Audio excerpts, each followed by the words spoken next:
Corona की लड़ाई में भारत ने दुनिया को पछाड़ा। देश में 20 और वैक्सीन तेजी से हो रही तैयार।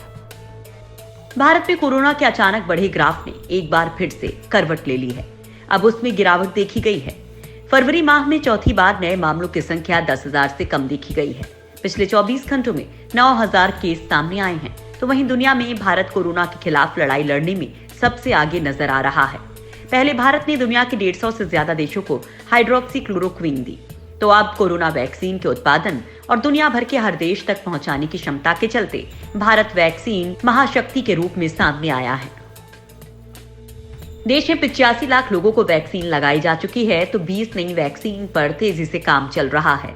केंद्रीय स्वास्थ्य मंत्री डॉक्टर हर्षवर्धन ने बताया है कि इन 20 वैक्सीन पर बुलेट रफ्तार से काम चल रहा है। कुछ प्री क्लिनिकल स्टेज में है, तो कुछ क्लिनिकल ट्रायल स्टेज में पहुंच चुकी हैं। वहीं भारत अब कोरोना निदान के उपकरण बनाने में न केवल आत्मनिर्भर है, बल्कि आवश्यकता से अधिक मात्रा के निर्यात की स्थिति में पहुंच चुका है। अब पूरी दुनिया में बजेगा भारत का डंका। सीरम इंस्टीट्यूट की वैक्सीन को वैश्विक मंजूरी। भारत के सीरम इंस्टीट्यूट में बनने वाले कोरोना वैक्सीन को अब दुनिया भर में आपात इस्तेमाल का रास्ता साफ हो गया है। विश्व स्वास्थ्य संगठन ने ऑक्सफोर्ड एस्ट्राजेनेका की ओर से विकसित की गई वैक्सीन के इमरजेंसी इस्तेमाल की मंजूरी दे दी है। WHO ने 2 वैक्सीन के इमरजेंसी यूज को मंजूरी दी है। WHO के प्रमुख टेड्रोस अडनाहॉम ने कहा है कि ऑक्सफोर्ड एस्ट्राजेनेका की वैक्सीन के 2 वर्जन को आपात इस्तेमाल के लिए मंजूरी दे दी गई है, ताकि दुनिया भर में कोवैक्स के तहत टीकाकरण को आगे बढ़ाया जा सके।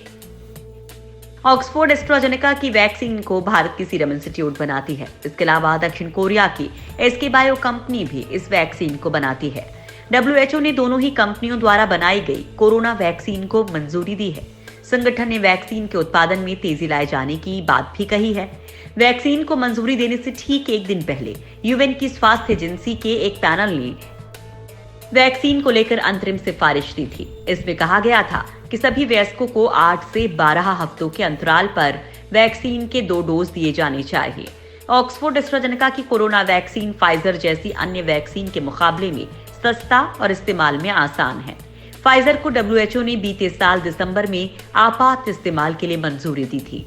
WHO ने कहा है कि इस वैक्सीन को मंजूरी दिए जाने के बाद कोवैक्स प्रोग्राम के तहत दुनिया के कई देशों को वैक्सीन दिए जाने का काम तेज हो जाएगा। दुनिया के जिन देशों में अभी तक वैक्सीन नहीं मिल पाई थी, वहां पर अब कोरोना के टीकाकरण की शुरुआत की जा सकेगी। WHO कोवैक्स के तहत दुनिया के गरीब देशों में कोरोना वैक्सीन पहुंचाने की कोशिश करती है। भारत सरकार ने इस साल की शुरुआत में देश भर में कोरोना टीकाकरण शुरू कर दिया था। इसके बाद से लोगों में कोरोना के इस वैक्सीन को लेकर कई आशंकाएं थीं। देश के कई हिस्सों से वैक्सीन लगाए जाने के बाद मरीजों की तबीयत बिगड़ने की खबरें भी आईं। हालांकि अब WHO से मंजूरी मिलने के बाद वैक्सीन को लेकर लोगों की आशंकाएं दूर हो गई हैं, क्योंकि इंटरनेशनली किसी भी वैक्सीन को मंजूरी देने से पहले काफी जांच पड़ताल होती है। भारत में जल्द आ सकती है तीसरी वैक्सीन। भारत में 2 वैक्सीन को लगाने का अप्रूवल मिला हुआ है, जिसमें एक तो सीरम इंस्टीट्यूट की कोविशील्ड है, तो दूसरी भारत बायोटेक की कोवैक्सीन। अभी तक करीब 85 लाख लोगों को वैक्सीन लगाई जा चुकी है और लगातार संख्या बढ़ती जा रही है। 16 जनवरी से वैक्सीन लगाने की शुरुआत होने के बाद अब लोगों को वैक्सीन की दूसरी डोज भी देना शुरू कर दिया गया है।